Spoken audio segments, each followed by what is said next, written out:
Let's talk about tight race that Tina Kotek was in. Certainly does not have a public mandate after those numbers. What kind of an impact will that have on what she's hoping to accomplish as governor?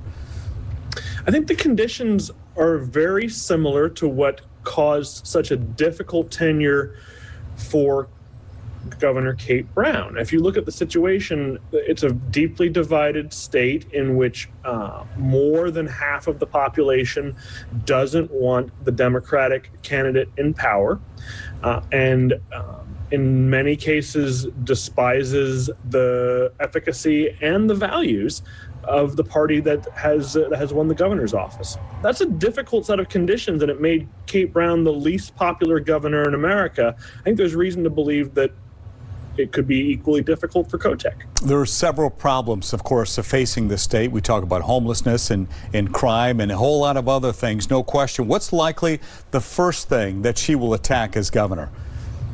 There's no question that Tina Kotek's governorship will rise or fall based on the number of tents people see on the streets in Portland.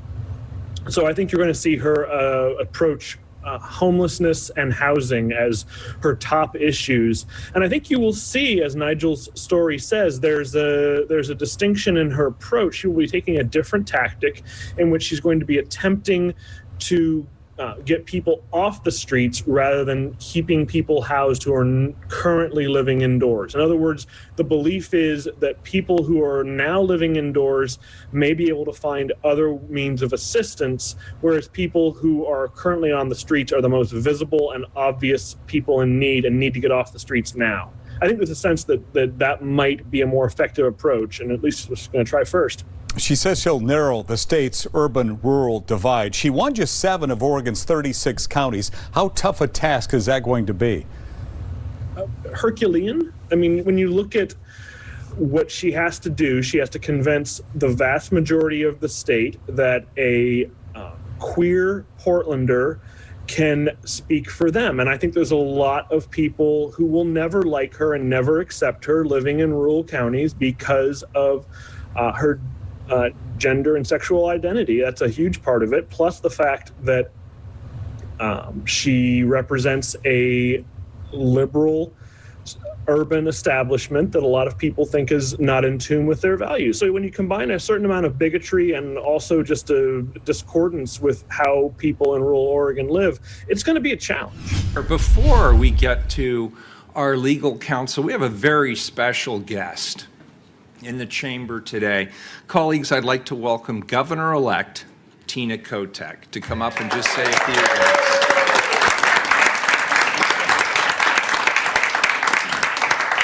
Good afternoon, Governor. Thank you so much for dropping in today. We appreciate it. Thank you, Mr. Mayor and members of the commission. It's so nice to see you. For the record, I'm Tina Kotek, Governor-elect of the state of Oregon. Well, soon to be. It's not official yet, but thank you for your gracious invitation to just come by and say hello. First of all, I want to thank you for your service. We all have a lot of things we need to take on as public servants, and I'm meeting with the mayor today and some of his team to talk about some of the priorities here in the city. What I've said on the campaign trail is that it is important for Portland to thrive. It's important for Portland to be successful and safe and a place where everyone can be successful. And we have challenges here. We all know what those are. But my hope is to have a strong working relationship with the leadership here in the city of Portland, so we can take our housing and homelessness challenge, our issues around mental health and addiction, making sure our schools can be successful, and also making sure that the entire state knows that we are one state, we have to work together. And I've heard across the state that people are concerned about things in Portland. We have work to do, but we're gonna do it together. And I really appreciate the opportunity to say hello and just thank you for everything you're doing, and I'm optimistic we can solve problems together. Thank you, Governor-elect Kotek. And I just want to say, colleagues, the Governor-elect will be meeting with me every 2 weeks. She has prioritized the same things that this council has prioritized: homelessness, public safety, making sure that our city recovers fully and quickly. And I was very energized by the conversation that she had with my staff and with me earlier today. In fact, I believe you're actually going to go up and continue to talk to them because there were other issues that she wanted to raise. But we really appreciate your attention to the city of Portland and the work that we're doing here at City Hall. And we wish you the very best as you take office on January 1st. Thank you for everything you're doing. Thank you, Mr. Mayor. Thank you. Commissioners? That shattering that glass ceiling is going to be really critical for everyone that comes after them. Oregon voters are projected to send the state's first Hispanic members of Congress to Washington, D.C. Democrat Andrea Salinas is in line to represent Oregon's new 6th congressional district, and Republican Lori Chavez-DeRemer is staged to do the same in the 5th district. Katu's Christina Drazan joins us from Salem. And Christina, you spoke to members of the community about what this means to them. Yeah, Latino community members tell us that this kind of representation in Congress matters because it could elevate their voices and make sure that some of those concerns are heard and taken care of. Democrat Andrea Salinas and Republican Lori Chavez-DeRemer shattered a glass ceiling in Oregon. They're both projected to win their races and become the state's first Hispanic members of Congress. They're also the first people of color elected to Congress in Oregon in over a decade. Ilse Fernandez runs Tita's Kitchen food cart in Southeast Portland. She said having this kind of representation means a lot to her. I think that's amazing, you know.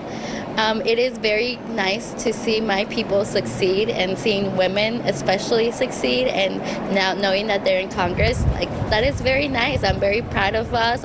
Danny Copeland, who recently moved to Portland, says she feels this will elevate the concerns of people in the Latino community. I do think it's really important because like a lot of my family is full Mexican, so I do think it's really important for that representation to be everywhere. It lets people get heard. Evelyn Kocher, a spokesperson for Latino Network, says she hopes this step will pave the way for future generations. It's really great that folks in the Latinx community in Oregon, and especially young Latinas in Oregon, can turn on the TV or go to a town hall and see them represented at the congressional level. I did reach out to both projected Congresswomen for comment. Lori Chavez-DeRemer was not available for an interview today, but she did send this written statement. It reads in part, "It's an honor to be one of the first Latinas elected to Congress from Oregon. The Latino community deserves a voice that will listen." I also reached out to Andrea Salinas, but her communication team, I reached out to her through her communication team, but they didn't respond to various emails and phone calls that I made throughout the day.